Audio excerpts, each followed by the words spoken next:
Hi guys, this is Avinash Sharma and today's session is DML triggers.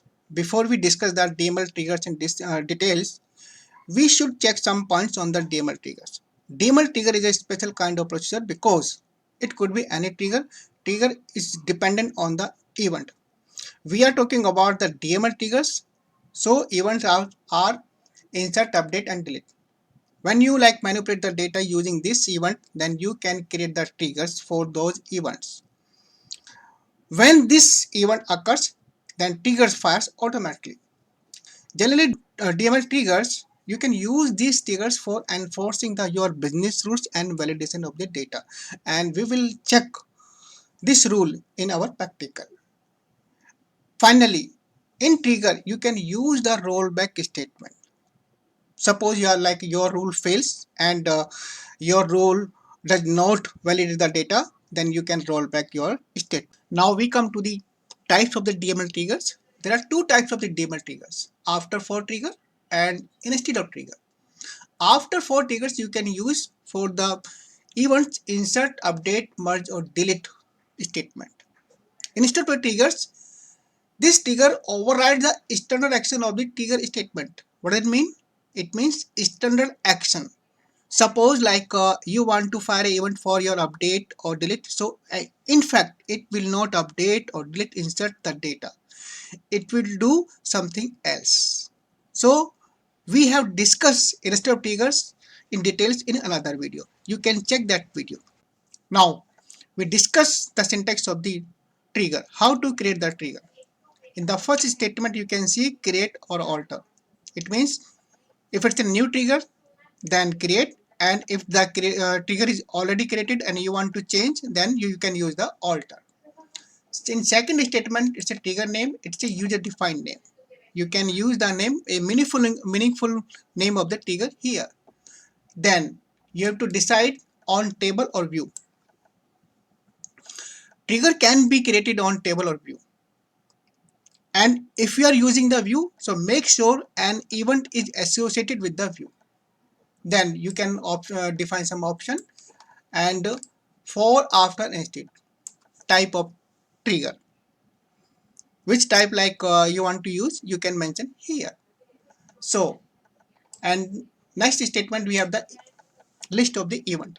Insert, update, delete. Here is the important thing is you can mention the list of the event or you can use the single event. If you use the list of the event, then the trigger will fire for each and every event. And next is the for, not for replication. It means when the data is being replicated, so this trigger will not fire. And you have to write the logic in within the body of the trigger. And then we have the encryption for the security reason. If you want other users should not be able to see the trigger statement, then you can encrypt the string of your trigger. How the trigger works, we can check this with this diagram. You can see it's a table, and on table, suppose we have a trigger, and then you take some action, say insert, update or read them data. So first of all, it will execute your statement. After that, the server will check if a trigger is attached on that table for that event you took. If the trigger is attached, then it will fire the trigger after executing your statement. Now let us do some practical on the after insert trigger. We have example, a company has some criteria to recruit the new employee. The employee's age must not above the 25 years. Employee should have more than 5 years experience. So for that purpose, we can create a after insert trigger, and in that trigger, we can write the business rule for validating these two conditions. First of all, we create a table. As you can see, we have a definition of this table. The name of the table is the employee. We have the EMP ID, name of the employee, salary of the employee, date of birth of employee, and the experience of the employee. Now, we create this table. As you can see, the table has been created. Now we create the trigger. The name of the trigger is TRG after insert. And the name of the table is the employee Then we have the type of the trigger. Here I'm using the for, or you can use after. Both are the same. Then we have the three local variables: employee date of birth, employee experience, and the age. Then next two lines, I am taking the value from a inserted table and assigning these two value in a local variable. This is very important. As you can see, I have written the inserted. This is a local table. What happens when you insert the data in a main table and the trigger fires? Then the triggers creates a logical table which hold the value which is being inserted, and you can access those value from this inserted logical table. So what I'm doing, I am taking the value from the logical table inserted and assigning in these two local variable. I need these two local variable because I have to validate the condition. Now in this age variable, that is the local variable, I am calculating the age of the employee. In this line, what I'm doing, I am detecting the date of birth of the employee from the current date time. I am calculating the age of the employee. Then we have a condition: if the age is greater than 25, we have the message not eligible, age is greater than 25, as rollback. Rollback means it will roll back your insert statement. Another condition is we are checking the number of experience. If the experience is less than 5, then again same message, not eligible, experience is less than 5. Again rollback. Rollback will cancel your insert statement. Suppose the data is okay. It means the age of the employees is less than 25 and experience is greater than 5. Then there is no rollback. And simply we print the message employee details inserted successfully. It means the system will insert the data in your main table successfully. Now we test the trigger. As you can see, we have a statement before insert, then I check the data in employee table. There is no data. Now I try to insert the data in this employee table. As you can see, the name is the Smith, 4,000 is the salary, and this is the date of birth, and this is the experience. Now I try to execute this statement. I have a message not eligible, age is greater than 25. Then we have a transaction ended in the trigger, the batch has been aborted, because we have a rollback statement in the trigger, so that rollback cancel the insert statement. If I check again the data in the employee table, still there is no data. Now I change the value, date of birth, say I make it 8, then again try to insert. Okay, the age is verified, age is fine, but another condition is not eligible, experience is less than 5. Now I change that experience, I make it 6. Again execute. Employee details inserted successfully. Now I check the data in the employee table. As you can see, we have the data in the employee table. So this way you can use the after insert trigger. Now we come to the DML after update trigger. For the after update trigger, we have an example. Suppose like company change the data in employee information, the condition is record must be maintained with the old value and new value. Means the previous value or the new value of the employee. So for that purpose, again we will create triggers update trigger. Now we create a trigger. The name of the trigger is the TRG update on the employee table, and this is the type of the trigger after update. This time we have a 5 variables, but this is different now. We have an employee name, then old employee name, employee salary, then old employee salary. Why? Because we have to maintain the both value, the old value and the new value. Now you can see this is an inserted table. In case of the insert and update, the trigger creates a logical table and the name of this logical table is the inserted. We have already seen in the after insert trigger.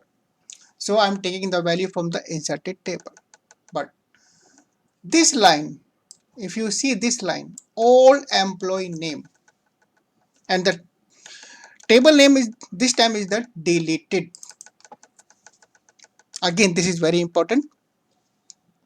What happens in case of the update, when you update some value, so the one value is being deleted and another value is being inserted. It means the trigger will create the two logical table, one for the update and another for the deleted. So from the deleted logical table, we can access the old value. That's why I'm assigning the old value from the deleted table to the old employee name. And same case is the employee salary. It depends on you, like you update the salary of the employee or you update the name of the employee. Now, in this condition, we are using the inbuilt function of the SQL Server, that is the update. We are checking the employee name. In this condition, we are checking if the employee name has been changed. If yes, then we are maintaining those information in another table, that is the employee history table. In this history table, we are maintaining the employee ID and the field name means the field which has been changed. Say it is EMP name, then old EMP name and old, this is the new EMP name, because this EMP name is coming from the inserted. It means you are updating the name of the employee. Secondly, if you change the salary, then again we are checking EMP salary. This is the same case. And again we are maintaining the old salary and the new salary. This time we are using the EMP salary in field name and old EMP salary, then new EMP salary. Okay, now we create this trigger. Now we test this trigger. So before update any data, we check the data in employee and history table. As you can see in employee table, there is a one record, name is Smith and the salary is the 4,000. In history table, there is no record. Now I execute these two statements where I'm changing the name King and I'm changing the salary 8,000. Okay, the statement executed. Now I check the data in employee and history table. In the employee table, the name is King, employee salary is 8,000. And history table you can see EMP ID 5, field name, EMP name, old value was Smith, now new value is King. EMP salary, old was 4,000 and new is the 8,000. So this way you can use the after update trigger for maintaining the old and new value. Now we come to the after delete trigger. This time in this example we have a condition. If the company delete the information of the employee, in that case deleted information must be maintained in a backup table. Okay, we'll create the trigger for that purpose. Okay, now we create the trigger. The name is the trg after delete. This time we have the number of variables, same number of variables which we have the columns in the employee table. Why? Because when you like use this trigger and you delete the data from the employee table, this trigger will create a logical table, that is the deleted, and we will take out the deleted value from the deleted table and insert those value in employee backup table. This table is already created. and the structure of this backup table is the same as the employee table. So after deleting the data from the employee table, the system, the trigger, will insert the same value in the backup table. Okay, we create this trigger. Okay, now we test this trigger. So before deleting any data, first of all we check the data in employee and backup table. So you can see in employee table there is a one record, and in backup table there is no data. So now I delete the data from the employee table. Okay, the data has been deleted. Now we check the data again in both table. As you can see, in employee table the data has been deleted, and in backup table data has been inserted. So this way you can use the deleted trigger. So guys, this was all about the DML after triggers. If you like this video, please subscribe. Thanks for watching this video.